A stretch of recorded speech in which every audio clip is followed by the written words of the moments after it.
Fala galera, tudo certo com vocês? Mais um vídeo aqui no canal. E hoje vamos falar mais um pouquinho sobre os times brasileiros na Copa do Mundo de Clubes da FIFA. Especificamente sobre a segunda rodada. Já fiz um vídeo sobre a primeira, agora um sobre a segunda rodada, que provou muitos pontos, né? Que foi uma rodada muito importante, muito emblemática para os clubes, obviamente, envolvidos, e também para o futebol brasileiro de maneira geral, talvez até sul-americano, né? Em ordem cronológica, vamos começar então com uma análise rápida do jogo do Palmeiras e Al Ahly.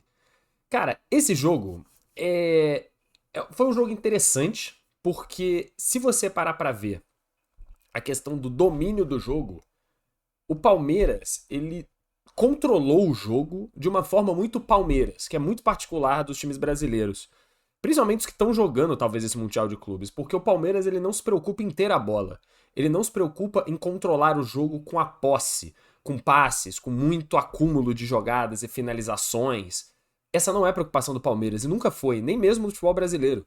Muitas vezes, óbvio, contra times mais fracos, sim, mas contra times mais fortes, o Palmeiras até prefere contra-atacar, ser muito preciso nos poucos ataques que tem.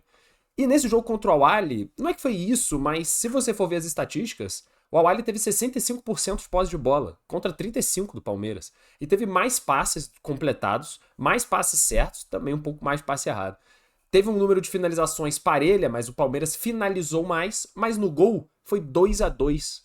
Um jogo que acabou 2-0 pro Palmeiras. Palmeiras ganhou o jogo e eu não vi muita dificuldade de fato do Palmeiras. Foi um jogo que só teve 2 chutes pro gol de cada lado. E os 2 chutes do Palmeiras foram gol. Isso é muito Palmeiras, né? Essa força que o Palmeiras tem de ser decisivo em poucas situações de jogo, em ser muito fatal. E isso aconteceu novamente. É importante lembrar também, né, que tava muito calor e isso atrapalhou o jogo.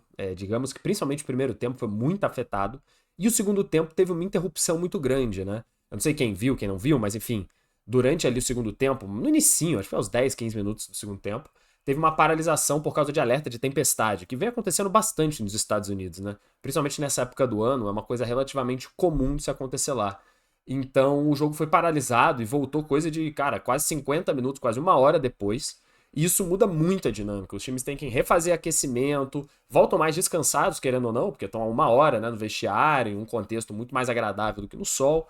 Então muda muito a situação do jogo. E aí, nessa volta, né, principalmente do segundo tempo, faltando aí meia hora, mais ou menos, pro jogo acabar, foi o momento mais emocionante. Parece que os times tinham mais ímpeto mesmo, talvez por estarem descansados, sabendo que só iam jogar mais meia hora, dava para se doar mais em campo. Os dois times batalharam mais, digamos, nesse fim.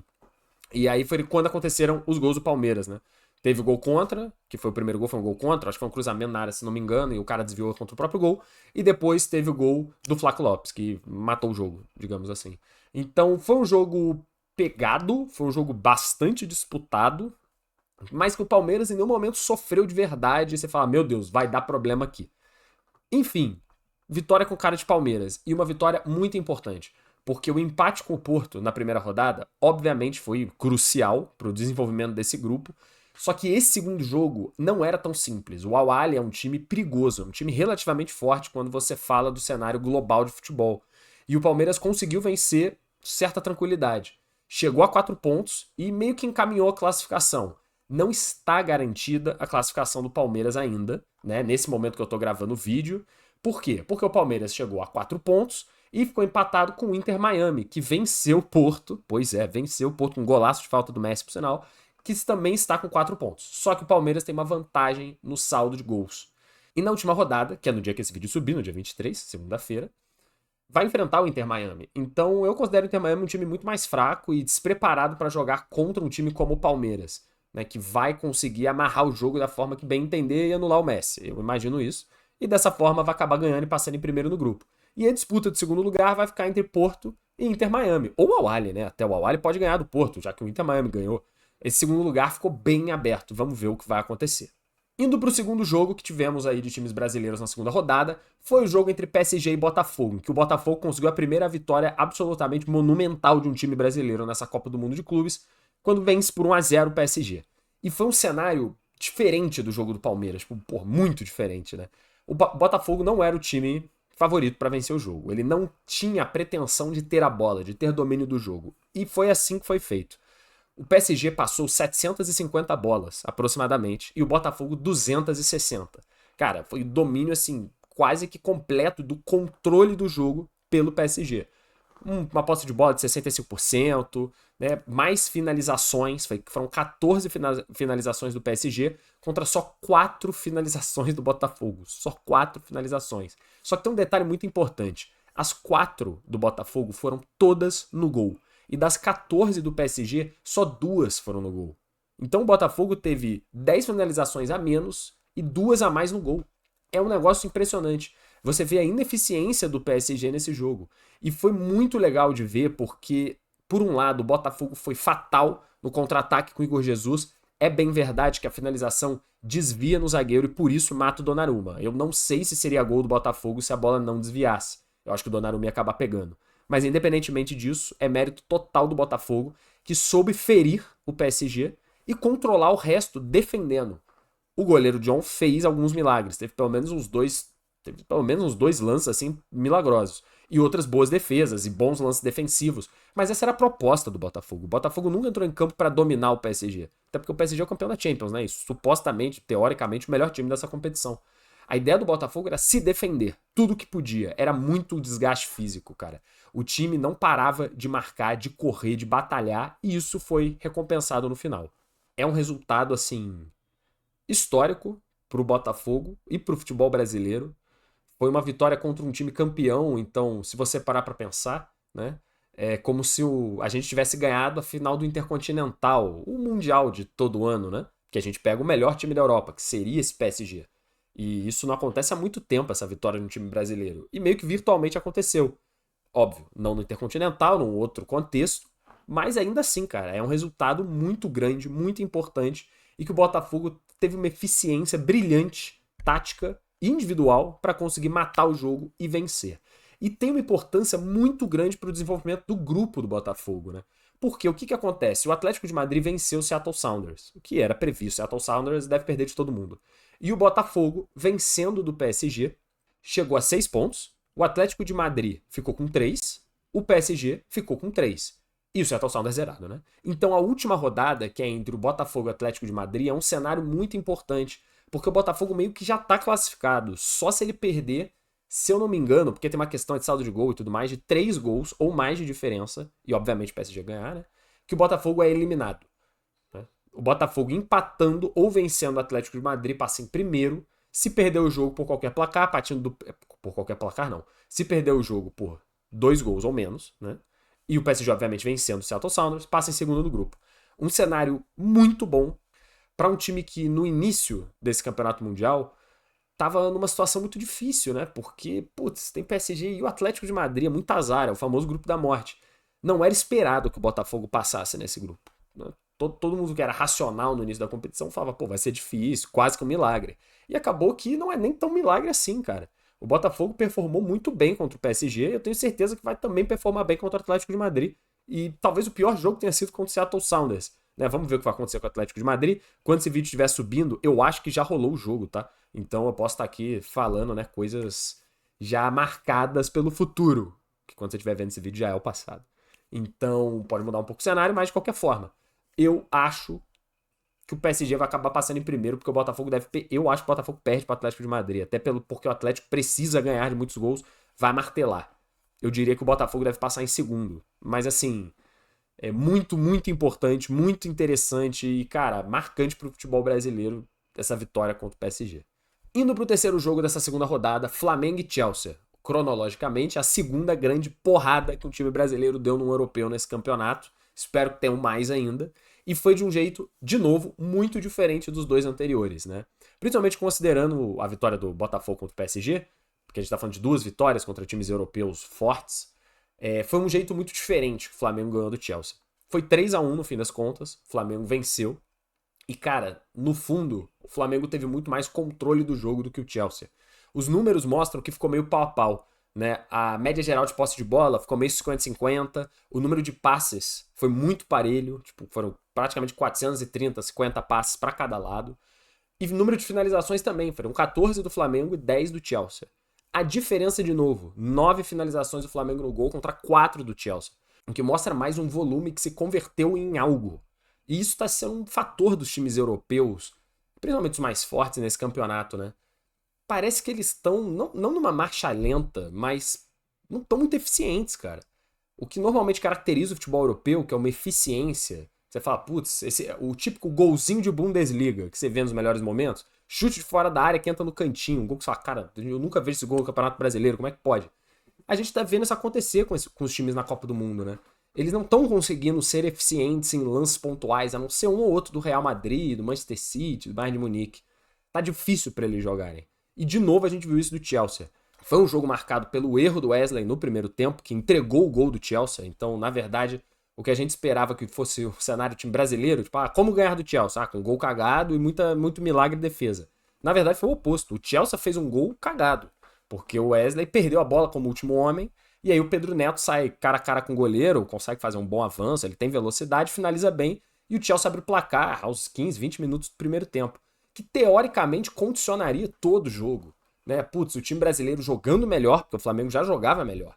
Já tinha tido uma outra chance, não foi eficaz, puta, gol do Chelsea num erro, que tristeza, né? Agora vai desandar, que o Flamengo vai sentir, vai encolher, e não foi isso que a gente viu. O Flamengo, na verdade, continuou pressionando, até mais o Chelsea. Teve várias oportunidades, mas virou o primeiro tempo ainda perdendo de 1-0. E o segundo tempo foi de manual. O Flamengo volta pro jogo ainda focado, querendo vencer, e era um resultado importante. Não era necessário, mas era importante. Porque o Flamengo já tinha ganhado de Esperance, já tinha 3 pontos. O Chelsea já tinha ganhado também o seu primeiro jogo. Então tinham 2 times com 3 pontos, 2 times com 0. E teoricamente, né? Tudo bem perder pro Chelsea, porque na última rodada você teria que ganhar do LFC e se classificar em segundo do grupo. Mas o Flamengo queria ganhar. Parecia que tinha uma vontade mesmo dos jogadores de provar um ponto. De que os europeus não são tudo isso, eles não são invencíveis. E foi isso que o Flamengo fez no segundo tempo. Continuou martelando, martelando, martelando, martelando.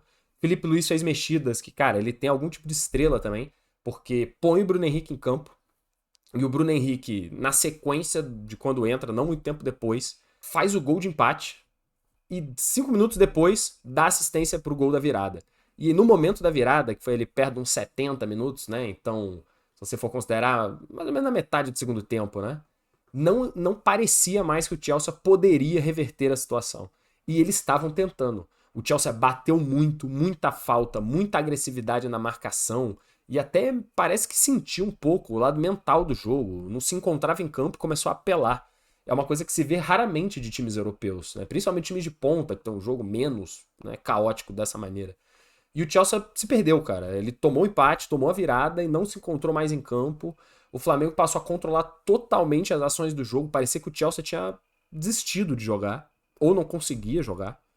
E continuou amasso. O Chelsea teve ali uns 5, 10 minutos que ele tentou fazer alguma coisa, mas não conseguiu, não era eficiente de maneira nenhuma. E aí outra mexida entre o Wallace, o garoto da base do Flamengo, e numa jogada muito rápida e de muito refino técnico, passes curtos, passes rápidos e sorte no fim, que a bola bate na perna dele e sobra limpa para ele finalizar de frente a frente com o goleiro do Chelsea. Chuta, finaliza e faz o gol. 3-1, o jogo acabou. Ainda faltavam uns 10, 15 minutos, mas o jogo estava acabado. Só a torcida do Flamengo cantava e a do Chelsea nem tava lá, né? O Chelsea nem tava lá. E o time pareceu que sentiu, e toda aquela soberba dos times europeus foi caindo por terra, né? Porque o Porto já tinha empatado com o Palmeiras. O Borussia empatou com o Fluminense. E ambos mereciam ter perdido. Aí o PSG perdeu pro Botafogo e o Chelsea também perdeu, e eu diria foi amassado pelo Flamengo. Cara, tem que ver o que vai acontecer, né? Porque a soberba toda do não, somos melhores, vamos lidar essa fase de grupo meio levar na flauta e depois a gente vê no mata-mata. Tem time aí europeu que vai ficar fora do mata-mata, viu? Vai acabar ficando. O Porto, o Atlético de Madrid, o Benfica estão correndo risco seríssimo de ficar fora do mata-mata. Um cenário inacreditável antes do campeonato começar. E esse jogo do Flamengo foi mais um exemplo de que dá pra ganhar. Assim como o do Botafogo, cara, você faz um plano de jogo e você vence. Esses times europeus não são invencíveis. E pra fechar, o último jogo da segunda rodada de brasileiros, é claro, Fluminense e Ulsan HD.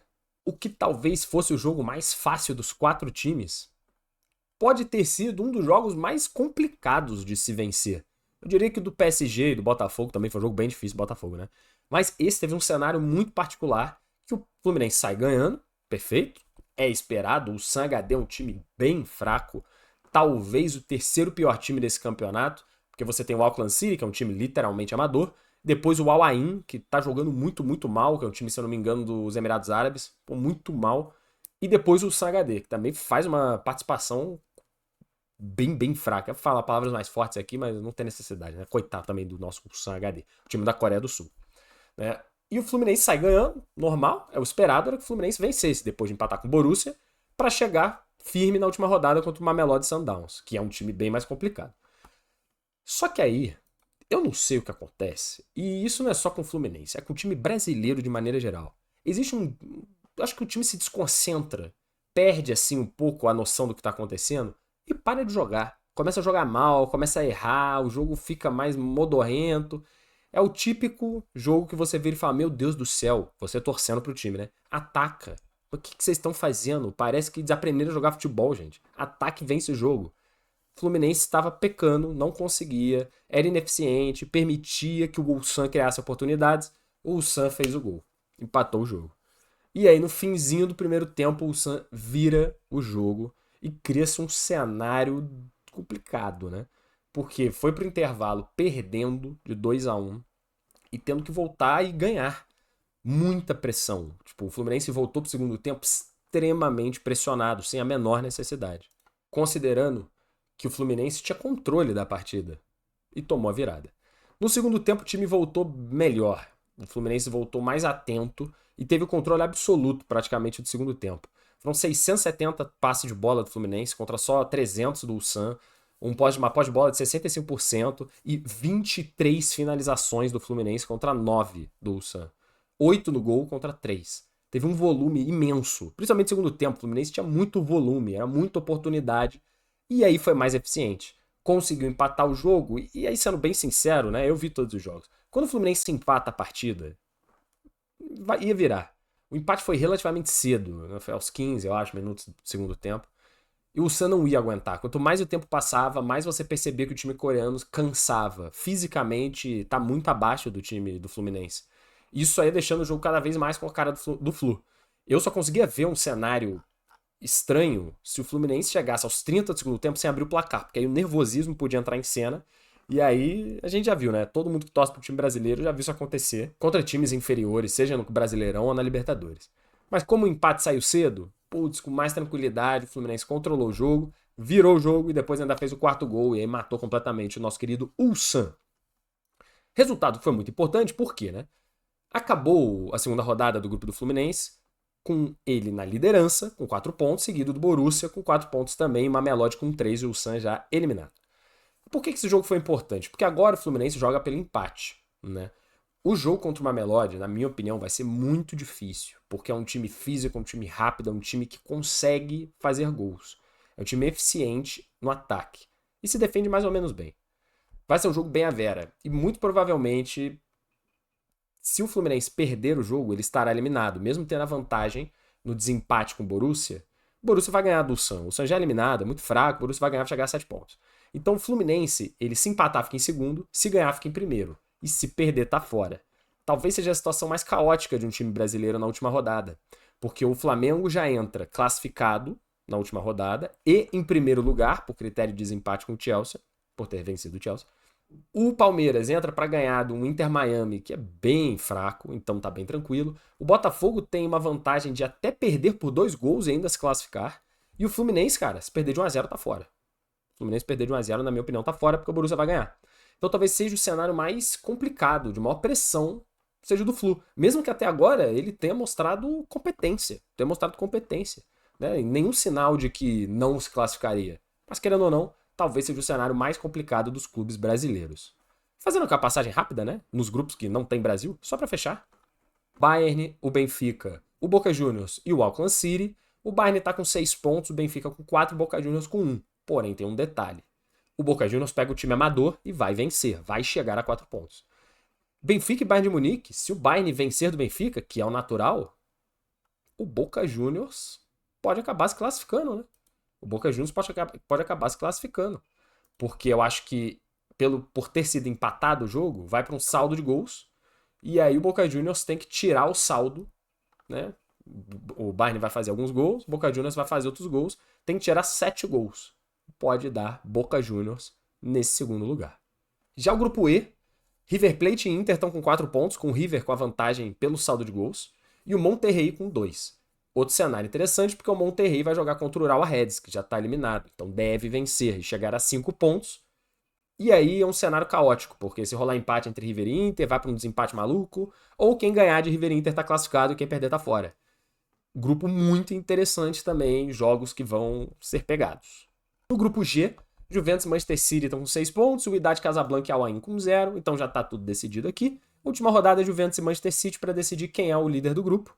A Juventus, eu acho que está com vantagem no desempate, mas, enfim, provavelmente quem ganhar, alguém vai ganhar esse jogo, né? Eu não acho que vai acabar empatado, se alguém ganhar, leva o primeiro lugar e os nossos queridos outros 2 times já estão eliminados. E no grupo H, Real Madrid e Salzburg estão com 4 pontos, Al Hilal com 2 e Pachuca com 0. Outra vez, o time que está em terceiro lugar talvez tenha vantagem aqui, porque vai jogar o Al Hilal contra o Pachuca, que já está eliminado, chegando assim a 5 pontos se vencer o jogo. E aí, um cenário de vitória simples de Salzburg ou Real Madrid, ele se classifica, o time que vencer, e o Al Hilal se classifica em segundo. E de novo, em um cenário de empate entre Salzburg e Real Madrid, vai para outra aí, desempate maluco, porque vão ter 3 times com 5 pontos. É isso, esse é o fechamento aí da segunda rodada. Quando esse vídeo subir, a terceira rodada já vai ter começado. Eu imagino que já vai ter acontecido os jogos de Botafogo e Atlético de Madrid, Seattle e Paris Saint-Germain. Então a gente com certeza vai voltar aqui para falar do fechamento da terceira rodada, de potenciais times que se classificaram, de como ficaram os brackets até o final, beleza? Muito obrigado, deixa o like, compartilha o vídeo com todo mundo e até a próxima.